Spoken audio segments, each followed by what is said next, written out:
یہ نوازشیں، یہ عنایتیں، غم دو جہاں سے چھڑا دیا، غم مصطفیٰ تیرا شکریہ مجھے جینا مرنا سکھا دیا، غم مصطفیٰ تیرا شکریہ، غم مصطفیٰ تیرا شکریہ، غم مصطفیٰ تیرا شکریہ مجھے جینا مرنا سکھا دیا۔ میرے آقا صلی اللہ علیہ وسلم، نبی کریم صلی اللہ علیہ وسلم نے جو یتیموں کے بارے میں نے آپ کو پہلے بتایا، ایک یتیم میرے آقا صلی اللہ علیہ وسلم کی بارگاہ میں حاضر ہوتا ہے، ایک نوجوان لڑکا حضور کی بارگاہ میں حاضر ہوتا ہے، عرض کرتا ہے یا رسول اللہ صلی اللہ علیہ وسلم، کھجوروں کا میرا ایک باغ ہے اور میں چاہتا ہوں کہ وہاں اس باغ کے ارد گرد ایک دیوار بناؤں، لیکن یا رسول اللہ صلی اللہ علیہ وسلم میرا ایک پڑوسی ہے، ہمسایہ ہے، اس کا درخت درمیان میں آ گیا ہے، اگر میں وہ دیوار بناتا ہوں تو اس کا درخت دیوار کے اندر آتا ہے اور دیوار ٹیڑھی ہو جائے گی، یا رسول اللہ صلی اللہ علیہ وسلم میں نے اس سے کہا ہے یہ درخت مجھے بیچ دو، وہ بیچتا بھی نہیں، میں نے پہلے کہا مجھے دے دو، اس نے کہا نہیں دوں گا، میں نے کہا بیچ دو،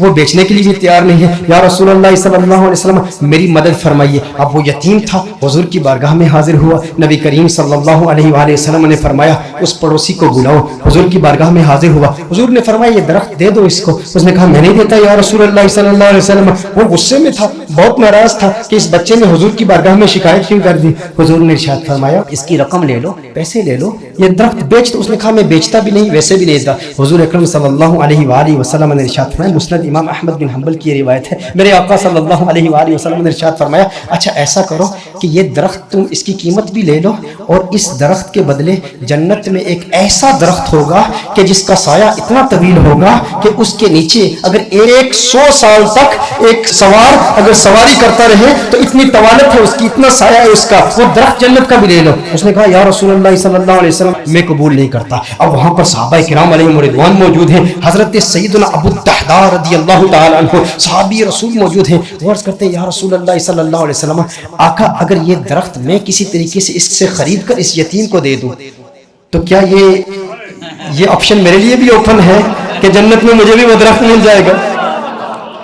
اگر یہ درخت اس کے پڑوسی سے میں خرید کر اس یتیم کو دے دوں، میں کہتا ہوں یتیم سے میرے آقا صلی اللہ علیہ وسلم کو کس قدر پیار ہے، میرے آقا صلی اللہ علیہ وسلم سے عرض کرتا ہے کہ اگر یہ کسی طریقہ سے خرید لوں، خرید کر میں اس یتیم کو دے دوں تو کیا یہ آپشن میرے لیے بھی اوپن ہے؟ نبی کریم صلی اللہ علیہ وسلم نے ارشاد فرمایا ہاں تیرے لیے بھی ہے۔ حضرت ابو الدحداء رضی اللہ تعالی عنہ فوراً اس شخص کے پاس جاتے ہیں، آپ فرماتے ہیں تو مجھے جانتا ہے؟ کہا جانتا ہوں، تو وہی ہے نا جس کے باغ میں 600 کھجور کے بڑے بڑے درخت ہیں، تیرا باغ اتنا مشہور ہے کہ مدینہ منورہ کے بڑے بڑے تاجر تیرے باغ کی کھجوریں کھانے کے انتظار میں رہتے ہیں، اور اس باغ کے اندر پھر اتنا بڑا محل تعمیر کیا ہوا ہے، میٹھے پانی کا کنواں ہے، تو اتنا مشہور بندہ ہے، تیرے باغ کے چرچے تو پورے مدینے میں ہیں، پورے شہر میں ہر بندہ تجھے جانتا ہے۔ اس نے کہا کہ دیکھو کہ اگر تیرے اس ایک درخت کے عوض میں تمہیں اپنے 600 کھجور کے درختوں کا باغ دے دوں تو یہ سودا قبول ہے؟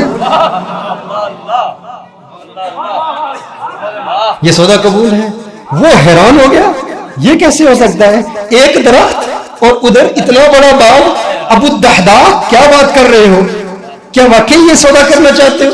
ابو الدحداء رضی اللہ تعالی عنہ نے فرمایا بالکل، وہ میرا پورا باغ تیرا 600 کھجور کے درخت ہیں، اس میں ایک بڑا ہی خوبصورت محل ہے اور اس کے گرد ایک بڑی نمایاں دیوار ہے جو مدینہ منورہ میں دور دور سے نظر آتی ہے۔ کہا وہ بھی تجھے دے دوں گا، وہ محل بھی تیرا، وہ ساری کھجوروں کے درخت بھی تیرے، وہ سارا باغ بھی تیرا، کس کے عوض؟ ایک درخت۔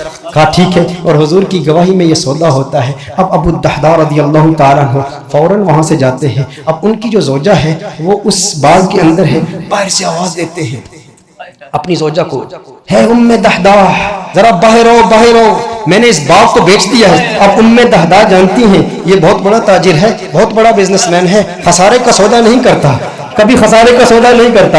ام دحداء نے کہا ہے وہ دحداء کیسے سودا کیا ہے؟ کہا جنت کے ایک درخت کے عوض میں نے بیچا ہے۔ اب دیکھو میرے دوستوں، اب دیکھو ام دحداء وہ نیک بخت خاتون، وہ خوش قسمت خاتون، اس کی عظمتوں کو سلام۔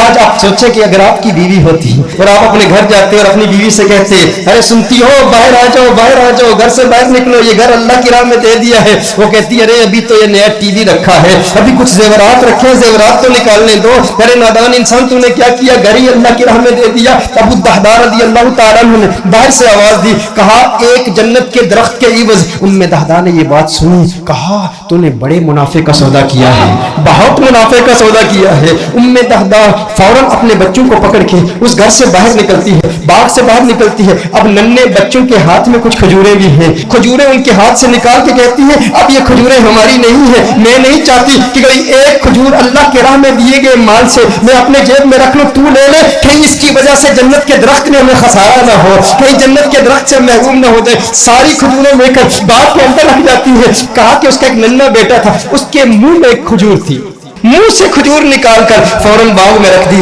کہا اب اس پر ہمارا کوئی حق نہیں ہے, یہ اللہ کا مال ہے, اب ہم نے اللہ کی راہ میں دے دیا ہے. اب اس پر علماء کے دو قول ہیں. ایک معروف قول کی روشنی میں عرض کرتا ہوں کہ ابو الدحداء رضی اللہ تعالیٰ عنہ کے اس باغ کے علاوہ ان کے پاس اور کوئی باغ بھی نہیں تھا, ان کے پاس اور کوئی دولت بھی نہیں تھی, ان کے پاس اور کوئی مال بھی نہیں تھا. لیکن ابو الدحداء رضی اللہ تعالیٰ عنہ حضور کی بارگاہ میں پھر حاضر ہوتے ہیں, عرض کرتے ہیں یا رسول اللہ صلی اللہ علیہ وسلم, آقا یہ سودا پکا ہے نا, آقا یہ سودا پکا ہے نا.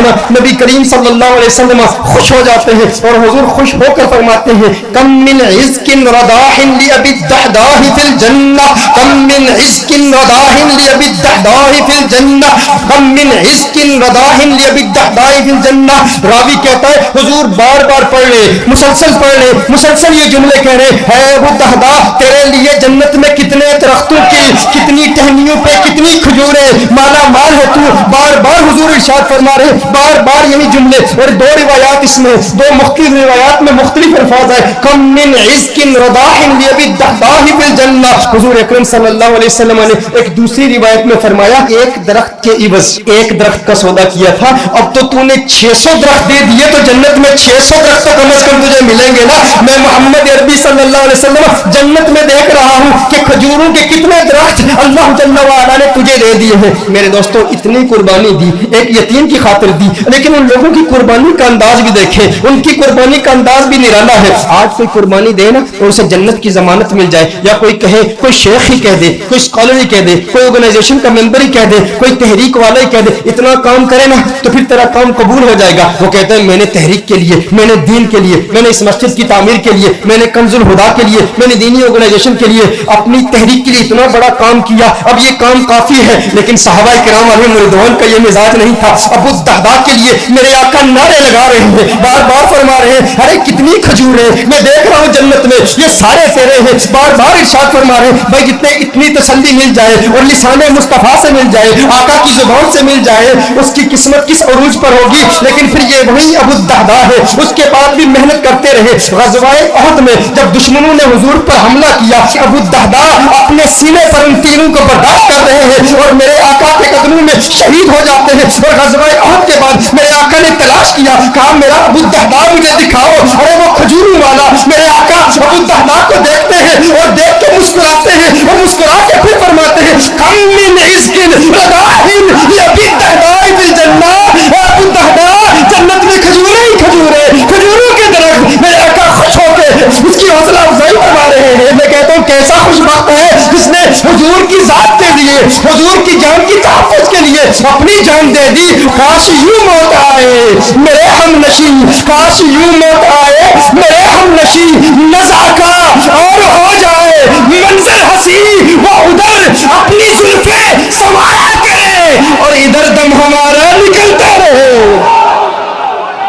حضور کی زلفوں کا اسیر, حضور کی زلفوں کو دیکھتا ہوا اس دنیا سے چلا گیا. دل میں, جگر میں, آنکھ میں بس تو ہی تو رہے, اس کے سوا نہ دل میں کوئی آرزو رہے. اس اہتمام شوق میں سجدے کروں ادا, تیرا خیال آئے تو دل باوضو رہے. اور جنت میرے نصیب کی وارث کو بخش دے, میرے کفن میں گیس میں جانا کی بھولے.